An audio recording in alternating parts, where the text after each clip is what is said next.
Ayọ̀ ni mo fẹ́ o bàbá, Ọlọ́run ayọ̀ má yọ̀ mí kún o. Ayọ̀ ni mo fẹ́ o bàbá, Ọlọ́run ayọ̀ má yọ̀ mí kún o. Nínú ilé mi ayọ̀ ni, ayọ̀ ni. Níbi iṣẹ́ mi ayọ̀ ni, ayọ̀ ni. Nínú ilé rẹ ayọ̀ ni, ayọ̀ ni. Níbi iṣẹ́ rẹ ayọ̀ ni, ayọ̀ ni. Ayọ̀ Ọlọ́run kó máa bá èmi àti rẹ gbé ní orúkọ Jésù. Mo kí gbogbo àwọn ọmọ Ọlọ́run alààyè wípé a kú ọjọ́ tòní. Àlàáfíà Ọlọ́run a máa bá èmi àti rẹ gbé o. Ayọ̀ Ọlọ́run kò ní fi èmi àti rẹ sílẹ̀ ní orúkọ Jésù. Kí a tó tẹ̀síwájú, àkòrí ọ̀rọ̀ tí mo fẹ́ sọ lónìí, òun ni mo pè ní àdìtú àwọn ohun tó lè mú wa ṣe àṣeyọrí láyé. Àdìtú àwọn ohun tí ó lè mú wa ṣe àṣeyọrí láyé. A máa sọ̀rọ̀ lórí ẹ̀ láti ìgbà yìí lọ. A ó máa rí àwọn mẹ́sẹ̀gì wa lórí àkòrí yìí tí mo pè ní àdìtú àwọn ohun tí ó lè mú wa ṣe àṣeyọrí láyé. Ṣáájú ohun gbogbo, ẹ jẹ́ á gbàdúrà. Àpáta ayérayé á gbé ọ ga. Ìjìnlẹ̀ ìfẹ́ á yìn ọ́ lógo. Ọba tó dá ayé tó dá ọ̀run. Ọba tó tan ìmọ́lẹ̀ níbẹ̀rẹ̀ pẹ̀pẹ̀ ayé. Ẹ ṣé o. Ọba tí ò fi wá sínú òkùnkùn ayé. A dúpẹ́, gbọ́ ọpẹ́ wa. Olúwa, tan ìmọ́lẹ̀ ọ̀rọ̀ rẹ sínú ayé wa. Kí ayé wa kó nítumọ̀. Ká ṣe rere láyé. Ní orúkọ Jésù Kristi Olúwa wa. Àmín. Àwọn ọmọ Ọlọ́run alààyè, mo kí wa lẹ́ẹ̀kan sí pé a kú ọjọ́ tòní. Ayọ̀ ni tèmi àti rẹ yóò jẹ́ láyé ní orúkọ Jésù. A ò ní sunkún lọ́dún yìí o. Ilẹ̀kùn àánú àti ayọ̀ yóò ṣí fẹ́mi àti rẹ ní orúkọ Jésù Kristi Olúwa wa. Àmín. Ẹ jẹ́ ká tẹ̀síwájú láti gbọ́ àwọn ohun náà tí yóò mú èmi àti rẹ ṣe rere láyé. Ẹ gbọ́ ọ̀rọ̀ Olúwa. Àkọ́kọ́ ohun tí ó lè mú wa ṣe rere láyé, òun ni ìbẹ̀rù Olúwa. Bí ẹ̀dá bá bẹ̀rù Olúwa, ọ̀nà rẹ̀ á gún régé. Àwọn ènìyàn á wò rí pé bóyá òun ló mọ̀ ọ́ ṣe jù láyé. Torí ìbẹ̀rù Olúwa, òun ni ìpilẹ̀ṣẹ̀ ọgbọ́n.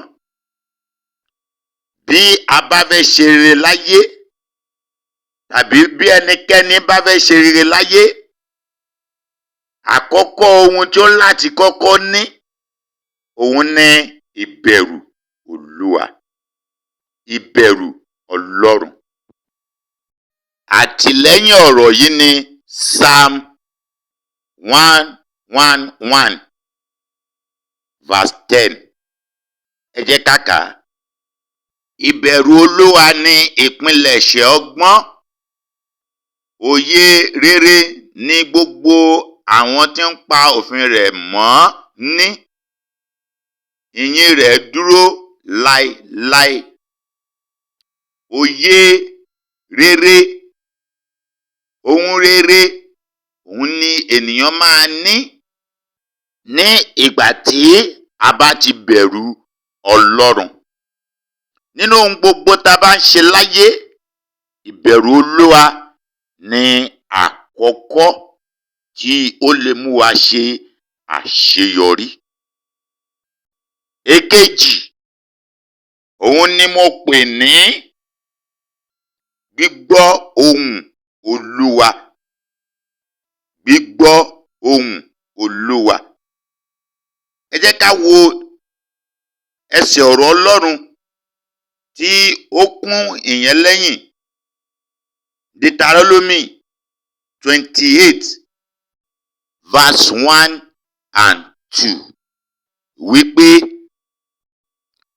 yóò sì ṣe bí ìwọ bá farabalẹ̀ gbọ́ ohùn Olúwa Ọlọ́run rẹ láti máa kíyèsí àti ṣe àṣẹ rẹ̀ gbogbo tí mo pa fún ọ ní òní. Ǹjẹ́ Olúwa Ọlọ́run rẹ yóò gbé ọ ga ju gbogbo orílẹ̀-èdè ayé lọ. Gbogbo ìbùkún wọ̀nyí yóò sì ṣẹ sórí rẹ, yóò sì bá ọ bí ìwọ bá fetí sí ohùn Olúwa Ọlọ́run rẹ. A ní láti máa gbọ́ ohùn Olúwa ká sì máa fetí sí ohùn Ọlọ́run.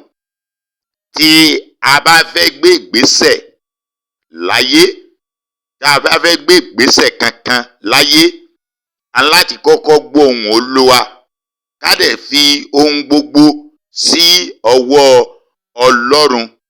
A ní láti gbọ́ ohùn Ọlọ́run lórí ìgbésẹ̀ wa.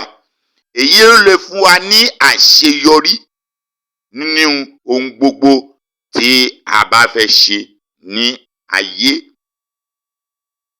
Ẹ jẹ́ kí a máa gbọ́ ohùn Ọlọ́run gẹ́gẹ́ bí ọmọ Ọlọ́run. Ẹ̀kẹta, òun ni ìfẹ́. Ìfẹ́. Bí ẹ̀dá ò bá nífẹ̀ẹ́ láyé, kò ní Ọlọ́run. Nítorí Ọlọ́run ni ìfẹ́.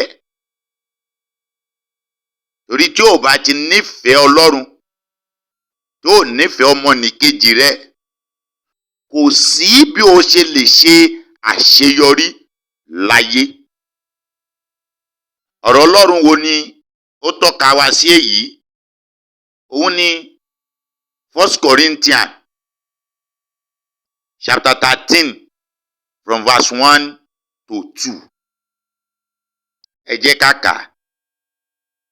Bí mo tilẹ̀ ń fọ onírúurú èdè àti ti áńgẹ́lì, tí èmi kò sì ní ìfẹ́, èmi dàbí idẹ tí ń dún, tàbí bí kímbálì olóhùn gooro.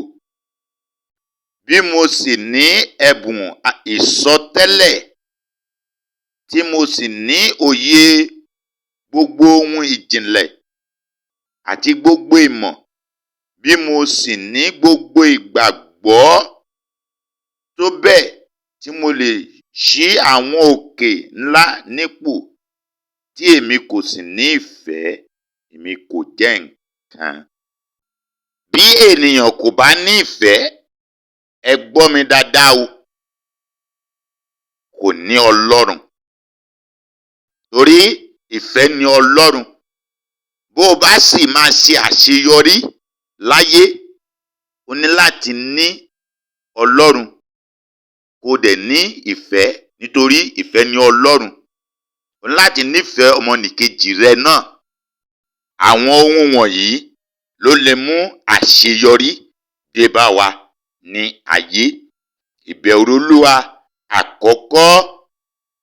Èkejì, gbígbọ́ ohùn Olúwa láti tẹ̀lé àṣẹ rẹ̀. Ẹ̀kẹta, ìfẹ́. Ìfẹ́ borí òfin. Tí o bá máa ṣe rere láyé, ní ohun mẹ́tẹ̀ẹ̀ta yìí nínú ayé rẹ, tá a bá máa ṣe rere láyé, ẹ jẹ́ ká ní ohun mẹ́tẹ̀ẹ̀ta yìí láyé wa. Mo gba àdúrà fún wa wípé a ó ṣe àṣeyọrí ní orúkọ Jésù. Àmín. Títí dìgbà tá a fi èmíràn ránṣẹ́, ayọ̀ ni o. Jésù ni Olúwa. Thank you. Wow. Please subscribe to our YouTube channel at Online 1930 TV for music, prayers, messages, movies by Evangelist J.S.A, aka Kinikinse. God bless you.